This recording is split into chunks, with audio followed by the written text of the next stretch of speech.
Maroc, la marche verte. Verte parce que le vert est la couleur de l'étoile sur le drapeau rouge marocain.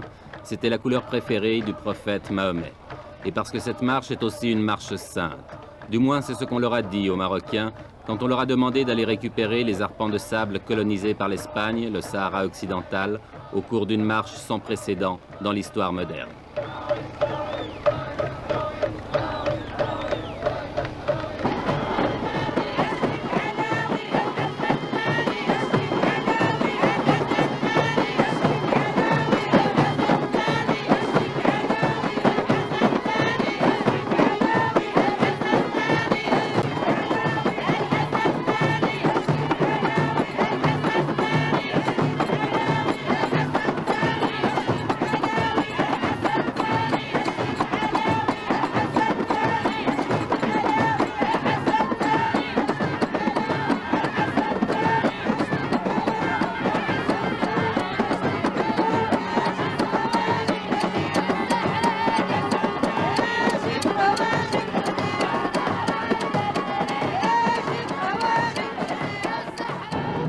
Un homme a eu l'idée de cette marche, à moins que quelqu'un la lui ait suggérée, une idée politiquement géniale, même si on peut la critiquer, et cet homme, le voici, il a 46 ans, c'est le roi du Maroc, Hassan II.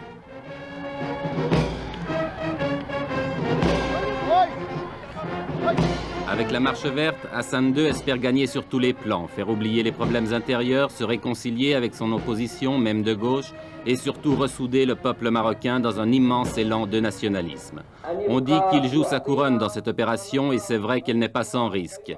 La tension dans cette région du Maghreb est montée dangereusement et justement, le secrétaire général des Nations Unies, M. Kurt Waldheim, était venu ce jour-là pour en discuter avec le roi.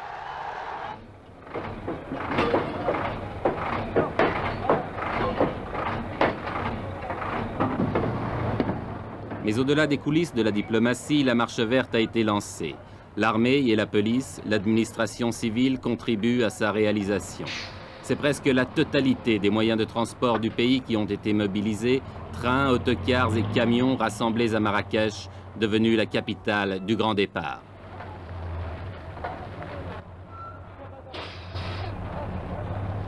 Pourtant, on ne peut s'empêcher de penser que c'est aussi la marche des gueux. La marche des paysans pauvres et illettrés, des chômeurs, des petites gens, de toute cette masse humaine qui obéit docilement à tous les mots d'ordre qui viennent d'en haut.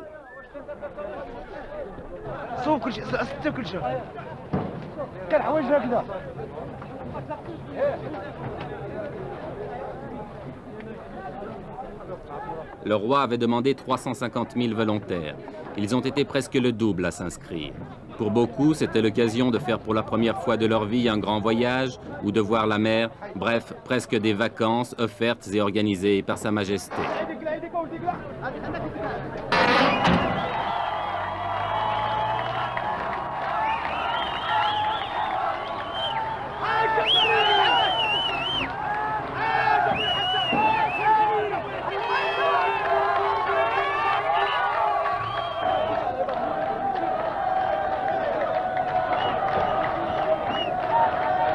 À Marrakech, depuis 15 jours, chaque départ de convoi donne lieu à des scènes de ce genre et il en part plusieurs chaque jour.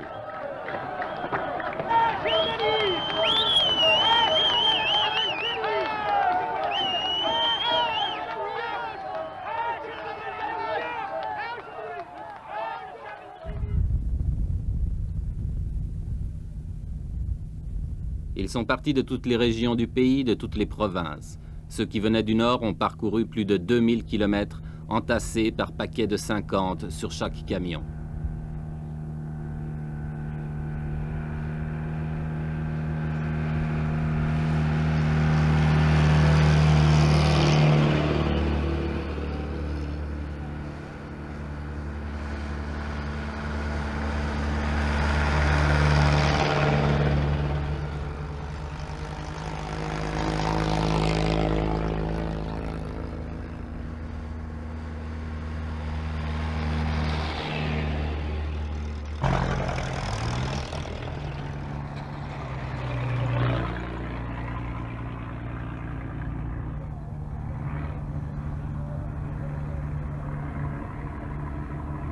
1000, 1500, 2000 kilomètres de soleil et de poussière, de chaleur et de soif, de fatigue.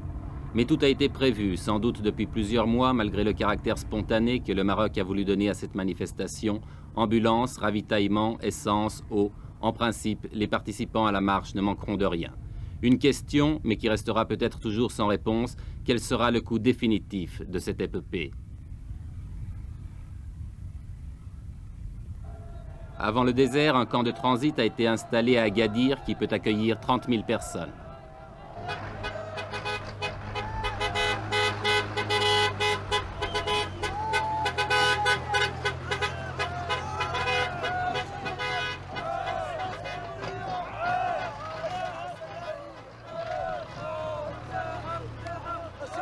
Vous venez d'où? De la province de Taza.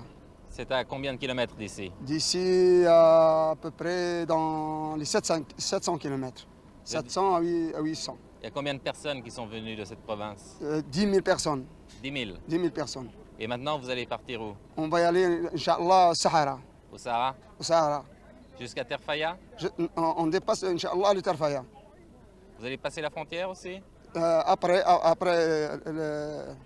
le discours de Sa Majesté, on va, Inch'Allah, jusqu'à la capitale, l'Ayoun. Vous allez traverser l'Ayoun? Oui. Sahara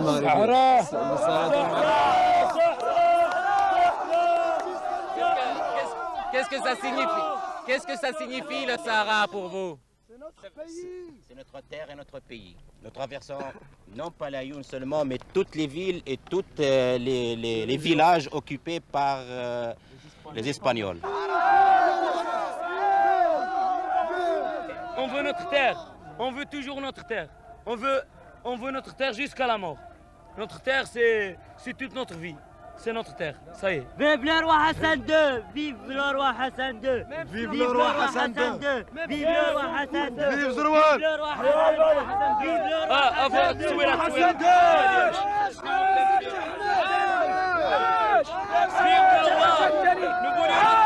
عاش الملك! عاش الملك! عاش الملك! الجهاد الجهاد اصبر يا تخوي البلاد الجهاد الجهاد اصبر يا تخوي البلاد الجهاد الجهاد اصبر يا تخوي البلاد الجهاد الجهاد اصبر يا تخوي البلاد الجهاد الجهاد اصبر يا تخوي البلاد الجهاد الجهاد. Cela fait plus de 2 semaines maintenant que les premiers convois ont pris la route du sud. Plus de 2 semaines de délire qui confine au fanatisme. Plus de 2 semaines que le Maroc vit dans la fièvre. Tout cela pour quelques milliers de tonnes de phosphate, vous demanderez-vous? Non, pas seulement. Tout cela aussi, du moins aux yeux du peuple, au nom du roi et de Dieu, si Dieu le veut, Inch'Allah.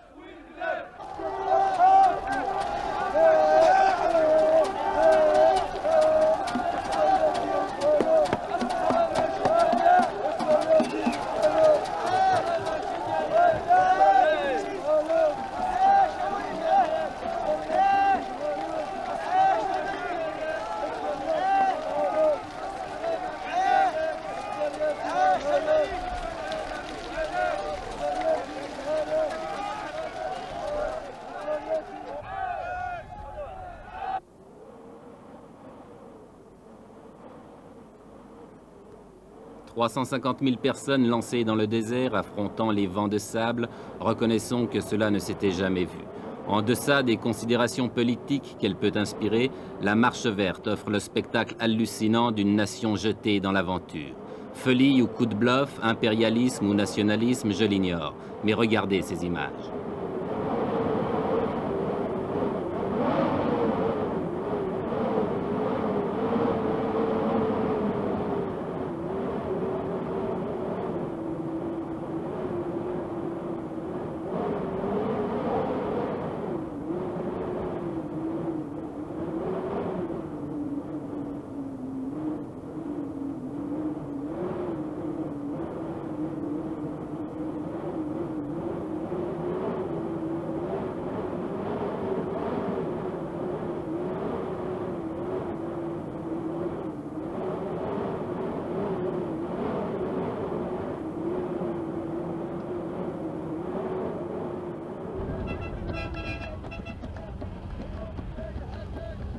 350 000 personnes dans le désert, cela signifie 10 000. Oui, vous avez bien compris, 10 000 camions. En une journée, ce sont 5 convois comme celui-ci que nous avons rencontré sur la route. Par mesure de sécurité et pour éviter un trop grand désordre, tous les arrêts s'effectuent en dehors des localités.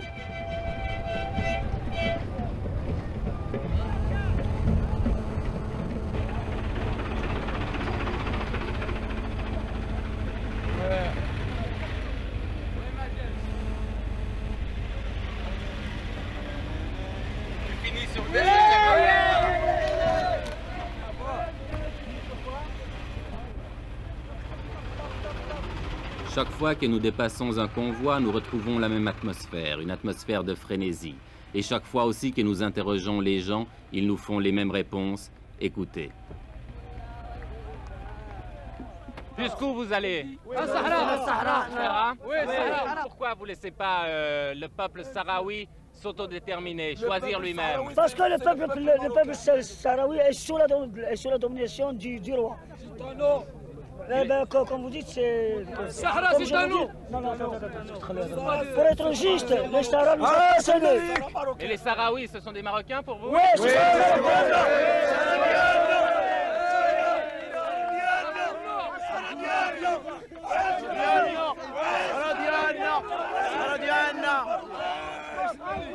حسن وحسن ده الله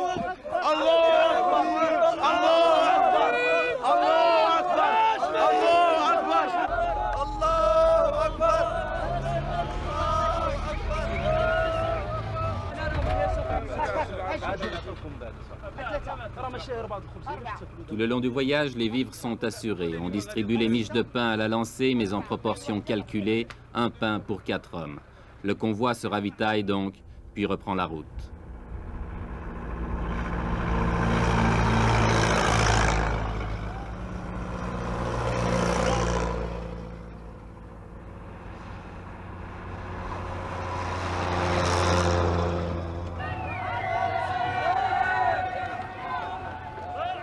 Oui, tout le Maroc vit à l'heure de la marche verte. Oui, c'est devenu une épopée nationale. Chaque traversée de ville en témoigne.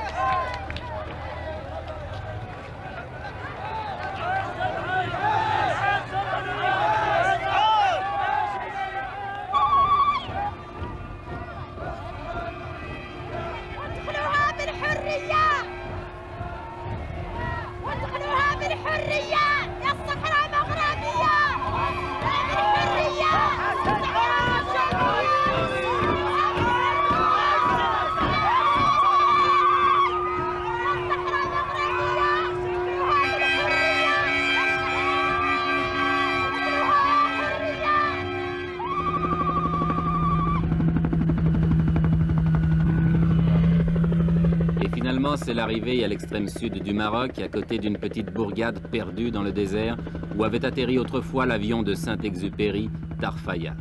Tarfaya qui est maintenant devenu un gigantesque camp, dernière étape de la marche verte avant la traversée de la frontière qui délimite le Sahara espagnol.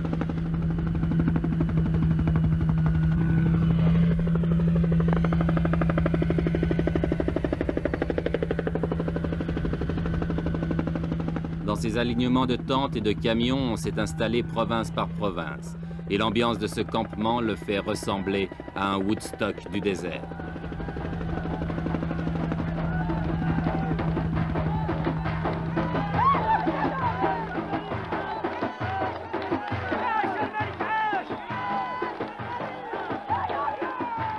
Car c'est tous les jours la fête, organisée ou pas. Ici, c'est la fête parce que le Khaïd, le maire de Tarfaya, est venu rendre visite à ses innombrables voisins.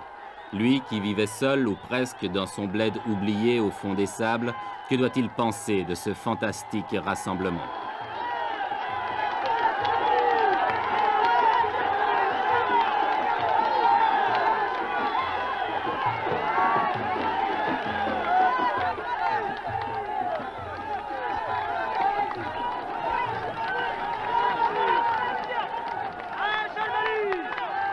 Avec une prodigieuse capacité d'adaptation, la foule s'est installée rapidement. On a nettoyé le sol des cailloux pour en faire des clôtures, on a dressé des tentes de fortune, et il ne reste plus qu'à tuer le temps en attendant l'ordre du roi pour se remettre en marche vers les terres spoliées.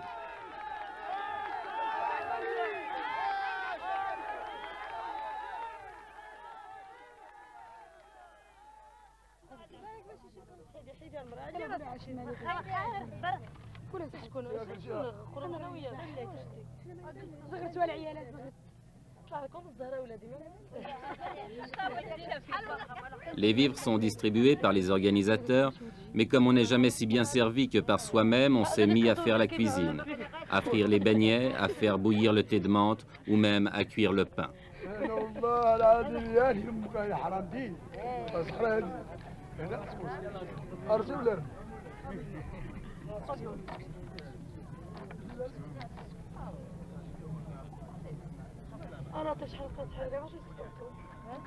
Ici et là, les 1001 petites occupations de la vie quotidienne.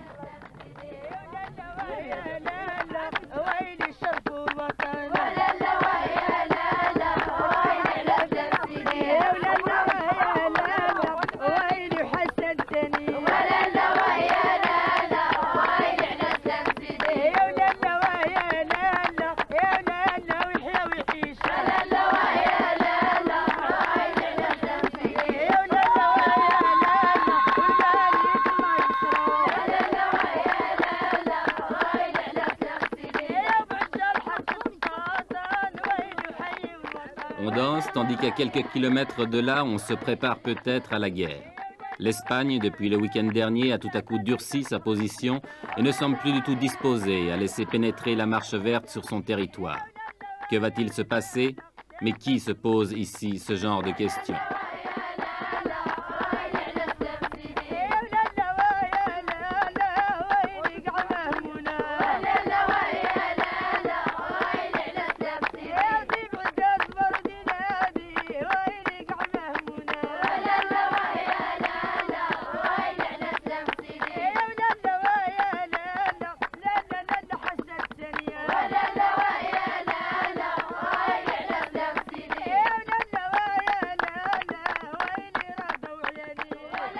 La marche verte n'a pas encore franchi la frontière, mais on ne voit pas comment elle pourrait maintenant s'arrêter, car ce qui est sûr, c'est qu'elle a dépassé le point de non-retour.